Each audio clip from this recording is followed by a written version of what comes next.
मंच पर बैठे सभी सम्मानित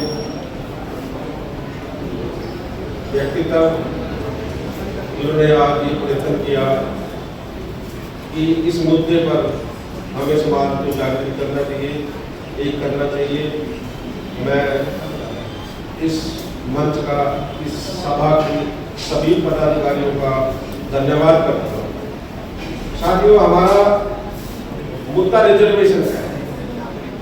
रिजर्व पता है कि रिजर्वेशन कोई स्टेट इंडिविजुअल स्टेट की पॉलिसी नहीं है, ना ही सेंट्रल गवर्नमेंट की पॉलिसी है। अभी तक रिजर्वेशन पे कोई पॉलिसी नहीं बनी है। ऐसा भी हम कोर्ट में जाके ये कहते हैं कि इस पॉलिसी के तहत ये चीज हमें नहीं मिली है। Only there are directive principle या डायरेक्शन फ्रॉम दी प्रेसिडेंट। कोई भी रूल बनता है वो प्रेसिडेंट के हाथों, प्रेसिडेंट के द्वारा लागू किया जाता है।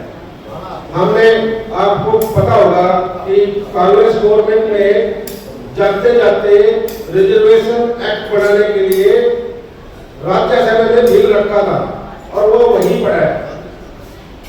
10 साल बीजेपी गवर्नमेंट में निकाल दी, अभी तक रिजर्वेशन पॉलिसी या रिजर्वेशन एक्ट नहीं बना। हाँ, कुछ स्टेटों में बना, जैसे पंजाब में रिजर्वेशन एक्ट पास हुआ 2006 में, और उसके तहत आपको पता है कि लाभ शुरू की मैंने लड़ाई लड़ी थी, वो वहां पर लागू करा दी केजी ऑफिस में। वहां पर आज 65 एडवोकेट जनरल के ऑफिस में हमारे सीनियर एडवोकेट लग चुके हैं। तो यही लड़ाई हरियाणा में मैं लड़ रहा था, पर सरकार ने अभी मेरी चिट्ठी दे दी है कि हमारे यहाँ रिजर्वेशन नहीं है, ना ही रिजर्वेशन एक्ट है हरियाणा में। तो ठीक है, क्योंकि नहीं है तो नहीं है। बाकी दूसरी रही बात सब कैटेगराइजेशन, क्योंकि ये एक सेंटर का विषय था। सेंटर के विषय में भी यूँ कहिए कि ये प्रेसिडेंट के पास ही थी पावर। स्टेट रिकमेंडिंग अथॉरिटी थी कि पुरानी कास्ट को शेड्यूल कास्ट या शेड्यूल ट्राइब में डाल दिया जाए, और अकॉर्डिंगली राष्ट्रपति उस लिस्ट में या डिलीट कर सकता था या उसमें जोड़ सकता था। पर राष्ट्रपति को भी ये पावर नहीं थी कि उसमें सब कैटेगरी बनाए।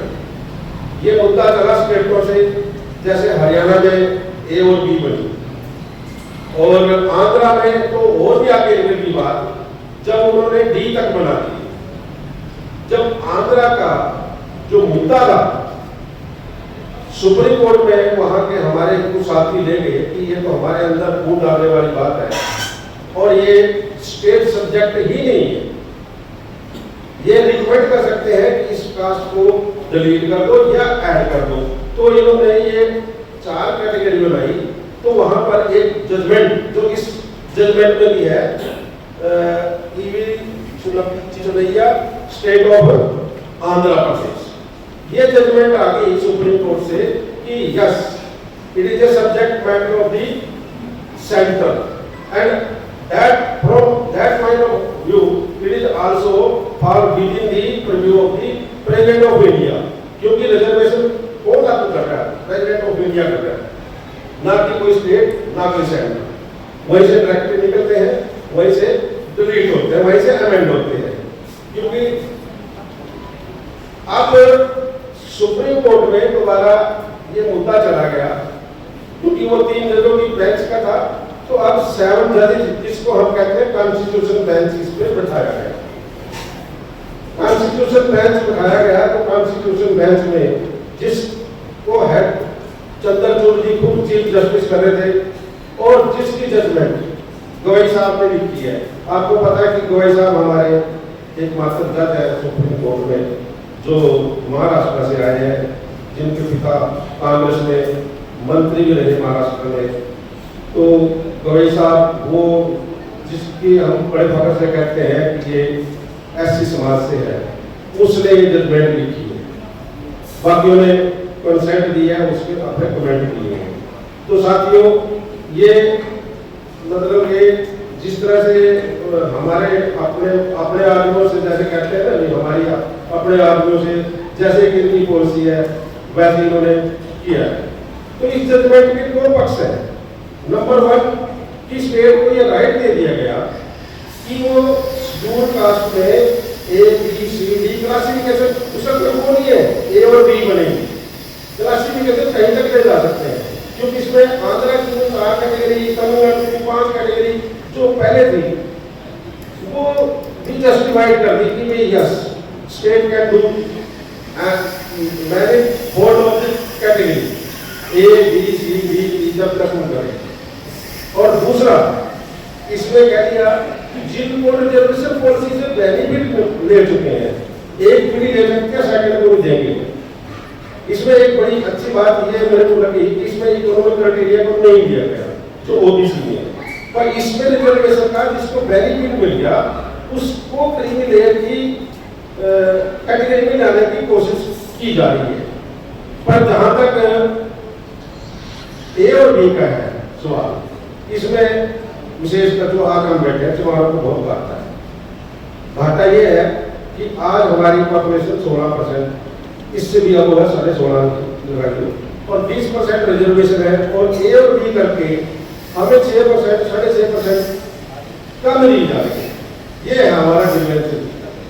अगर कैटेगराइजेशन कास्ट बेस पे होगी, हम कह रहे हैं कि चमार की है वो 16.5 दे दो, वाल्मीकि की है 3% दे दो, धाने की है 2% दे दो, हमें कोई वो नहीं है। पर ये अनजस्टिफाइड एरिया है हमारा, ये मतलब कि डिस्क्रिमिनेशन का एरिया है हमारा, कि हमारी पॉपुलेशन ज्यादा है और हमें कैटेगराइजेशन में कम दी जाती है। साथियों, अगर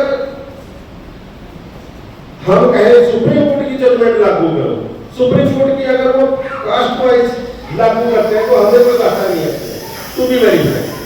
अगर वो ए और बी में रोक देते हैं, हमें बी में रखते हैं या ए में रखते हैं, वो कोई बात नहीं, और 10% और 50% देते हैं तो इसमें हमें बहुत नुकसान है। इसलिए हमें इस ए और बी का, आपको पता है कि कल ए और बी का मंत्रिमंडल ने एक्सेप्ट कर लिया, जो यहाँ का शेड्यूल्ड कास्ट कमीशन था हरियाणा का, उसके चेयरमैन ने रिकमेंडेशन दी थी। मैं सुबह तो उसका इंटरव्यू सुन रहा था चीफ मिनिस्टर का कहने का, तो उन्होंने कहा कि हमारे पास रिकमेंडेशन आ गई और ए और बी की बस 10% उनको, 10% उनको, क्योंकि ये चुनाव की वजह से, चुनाव आपका लागू होने की वजह से हम लागू नहीं कर पा रहे हैं। पर हमने कमीशन के लिए इलेक्शन कमीशन को लिख दिया है। हो सकता है कि इलेक्शन कमीशन इसको क्लियर कर दे और इलेक्शन में ही लागू कर दे इसको। तो हमें हमारी जो ग्रीवेंसेस है वो ये जस्टिफाइड है कि आज हमें ए और बी करके हमारे ऊपर ये सारा हुआ है, क्रिमिनल भी हमारे ऊपर लागू है, ये बताता हूँ, क्योंकि इन्होंने एक टारगेट बनाया हुआ है कि एक कास्ट को इसमें रिजर्वेशन से 22 और दैट में वंचित करना है, और नहीं वंचित कर पा रहे तो वही कम देनी है।